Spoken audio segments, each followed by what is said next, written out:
여러분은 고도 402km 국제우주정거장에서 지구상공을 날고 있습니다. 포트홀 밖을 힐끗 내다봤다가 놀라서 눈이 휘둥그레집니다. 유럽의 밤하늘 위에 일종의 밝은 파란색 섬광이 번쩍입니다. 마치 거기서 이상한 물질이 폭발한 것 같아요. 그러한 이상한 발광 현상이 국제우주정거장에 있던 프랑스 우주 비행사에 의해 발견되었습니다. 그리고 전혀 폭발이 아니었는데 바로 위로 향하는 번개였습니다.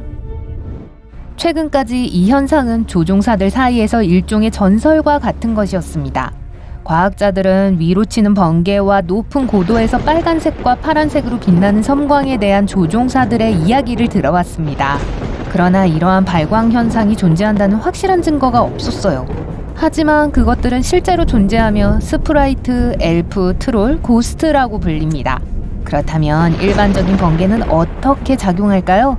구름 속의 습한 공기 덩어리는 서로 마찰해서 정전기를 만듭니다. 울 스웨터를 입고 춤을 추는 것과 거의 비슷할 거예요. 스웨터는 정전기로 충전됩니다. 그리고 금속으로 된 문고리를 만지면 손가락과 문 사이에 방전이 발생합니다. 번개와 같죠. 그래서 천둥구름은 강한 음전하를 형성합니다. 머지않아 구름에서 리더라고 하는 밝은 열 이온화된 채널이 발생합니다. 더 간단히 말하면 번개죠. 리더는 몇십 미터씩 땅을 향해 움직입니다. 그리고 평균 시속 32만 1868km까지 가속될 수 있습니다. 그 속도라면 단 7분 만에 지구를 한 바퀴 돌 수 있습니다. 그러나 음입자는 양입자를 끌어당깁니다. 그리고 반대 전하를 가진 입자들은 서로 연결되고 보상되는 경향이 있습니다. 그래서 동시에 음전하를 띤 리더와 함께 지구로부터 양전하가 상승하기 시작합니다. 지구로부터의 전하가 음전하를 띤 리더와 하나의 채널로 연결됩니다. 이때 가장 밝고 시끄러운 방전이 일어납니다. 우리는 그것을 번개라고 부릅니다. 우리가 천둥 소리로 듣게 되는 게 바로 이 방전입니다. 주 번개는 위에서 아래로 치지 않고 아래에서 위로 칩니다. 그래요, 즉 번개가 실제로 위로 향한다는 거죠. 마치 지구가 천둥구름에 반격하는 것 같아요. 그리고 그 전력은 최대 3만 암페어에 이를 수 있습니다. 보통 벽에 있는 콘센트의 평균 전류는 15암페어 정도입니다. 그리고 가장 긴 번개의 기록은 약 708km입니다. 캔자스주의 너비보다 더 길어요. 기상학자들은 브라질에서 이러한 번개를 기록했습니다. 거대한 뇌운 사이의 방전이었어요. 그리고 가장 오래 지속된 번개는 아르헨티나에서 기록되었습니다. 한 번의 번개가 16.3초 동안 지속되었습니다. 비교하자면 눈을 깜빡이는 속도는 0.1초입니다. 이렇게 일반 번개가 발생하는 방식을 살펴봤습니다. 땅에서 나온 양입자는 구름의 음입자를 중화시켰습니다. 하지만 구름은 여전히 양전하를 띤 입자로 가득 차 있습니다. 그것들은 축적되어 번개를 만들 준비가 될 때까지 기다립니다. 전하가 한계점에 도달하면 번개구름은 전하를 수십 킬로미터 위로 던집니다. 이것은 블루제트라고 불립니다. 국제우주정거장에 탑승한 프랑스 우주비행사가 본 것과 정확히 같은 발광 현상입니다. 블루제트는 마치 누군가가 위를 향해 가스버너를 켠 것처럼 보입니다. 양전하를 띤 블루제트는 높은 고도에서 음전하를 띤 입자로 중화됩니다. 하지만 지상에 있는 사람들은 블루제트를 볼 수 없습니다. 천둥구름이 시야를 가립니다. 하지만 비행기에서는 볼 수 있습니다. 그래서 오랫동안 민간 항공 조종사들이 이 현상의 유일한 목격자였습니다. 국제우주정거장 역시 이 현상을 관찰하기에 좋은 장소인데 블루제트가 두꺼운 구름 꼭대기에서 발생해서 수십 킬로미터 위로 발사되기 때문입니다. 하지만 더 높이 올라가면 이런 종류의 기이한 번개를 볼 수 있습니다. 스프라이트입니다. 마치 해파리처럼 생겼어요. 꼭대기에 붉은 전하가 있는 구름에서 수많은 작은 촉수들이 내려오고 있는 것 같아요. 보통의 번개는 온도가 섭씨 3만 도에 달할 수 있습니다. 하지만 스프라이트는 손으로 만질 수 있어요. 물론 강력한 방전이 두렵지 않다면요? 스프라이트는 에너지 절약 전구와 거의 같은 온도를 가지고 있습니다. 스프라이트는 중간권에서 발생하기 때문입니다. 약 50km 높이에서 시작되는 대기층입니다. 그리고 지구상에서 가장 추운 곳입니다.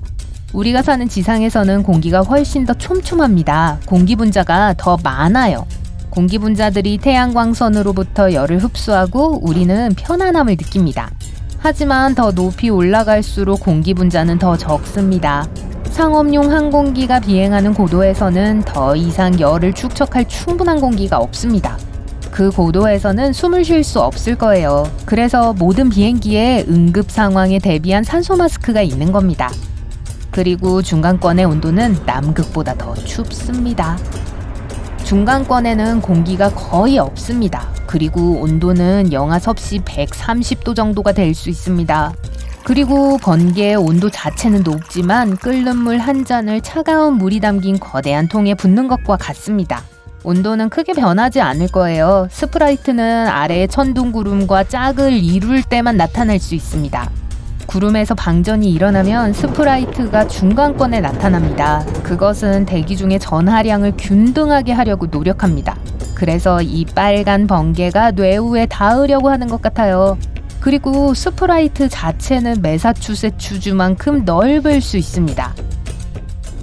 그리고 고스트도 있어요. 그것은 스프라이트 직후 1초도 안 되는 시간 동안 나타날 수 있습니다. 마치 오로라 같은 희미한 녹색 광채입니다. 이것은 2014년에 처음 발견되었습니다.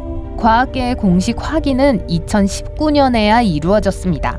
아직 잘 알려지지 않았지만 고스트와 오로라는 공통점이 있다는 가설이 있습니다. 적어도 색깔은 초록색이에요. 그리고 자극을 받은 산소 원자에 의해 발생할 수 있습니다. 가끔 스프라이트와 함께 트롤도 발견할 수 있습니다. 트롤은 스프라이트를 지탱하는 기둥처럼 보입니다. 스프라이트의 촉수 끝에 있는 붉은 광채예요. 그러고 나서 트롤은 그 자체에서 붉은 줄무늬를 방출합니다. 더 높이 올라가면 엘프를 볼 수 있습니다. 엘프는 단지 1밀리초 동안만 나타납니다. 이 빛은 약 해발 100km 고도의 전리층에서 뇌우가 칠 때 나타나는 희미하고 평평한 빛입니다. 엘프는 뉴욕과 워싱턴 DC 사이의 거리만큼 넓을 수 있습니다. 엘프는 1990년 우주왕복선 비행 중에 처음 발견되었습니다. 그리고 이것들은 픽시입니다. 2000년이 되어서야 발견됐어요. 과학자들은 20분 동안 밝고 짧은 발광 현상을 관찰했습니다. 비록 마치 구름 안에서 번개가 치는 것처럼 보이지만 번개와는 아무 관련이 없습니다. 픽시는 약 100m도 되지 않습니다. 모든 번개가 인간에게 매우 위험하다는 것을 잊어서는 안 됩니다. 그리고 심한 뇌우를 만났다면 즉시 진원지에서 벗어나야 합니다. 진원지에서 얼마나 떨어져 있는지는 쉽게 알 수 있어요. 빛의 속도는 음속보다 훨씬 빠릅니다. 그래서 번개가 치고 나서 천둥 소리를 들을 때까지 몇 초가 걸립니다. 그 간격을 측정해야 합니다. 번개가 쳤어요. 이제부터 초를 세어보세요. 번개가 친 후 천둥 소리가 들리기까지 초당 약 350m입니다. 그것은 소리의 파동이 1초에 이동하는 거리입니다. 그래서 만약 번개가 친 후 천둥 소리가 5초 후에 들렸다면 여러분은 번개의 진원지로부터 약 1750m 떨어져 있는 거예요. 또한 냄새로 천둥 번개가 칠지 여부를 알 수 있습니다. 뇌우가 오기 전의 공기는 유난히 상쾌해 보입니다. 기류가 대기 상층부에서 오존 분자를 들여오기 때문입니다. 바로 그 오존이 해로운 자외선으로부터 우리를 보호하고 태양으로부터 대기로 열을 전달합니다. 우리가 숨쉬기 위해 사용하는 건 두 원자의 산소입니다. 하나를 더하면 오존입니다. 자외선이 두 개의 산소 원자를 분해하여 그에 의해 흡수됩니다. 이 분해된 원자들은 정상적인 두 산소 원자에 들러붙습니다. 자외선이 오존 분자와 부딪힐 때 다시 사슬해서 산소 원자 하나를 떨어뜨립니다. 하지만 오존은 재생하는 경향이 있습니다. 그래서 잃어버린 산소는 다른 두 개의 원자와 다시 결합됩니다. 하지만 인류가 해로운 가스를 대기로 방출하기 시작하면서 오존층이 손상되기 시작했습니다. 프레온 때문입니다. 옛날에 냉장고에서 사용하던 가스입니다.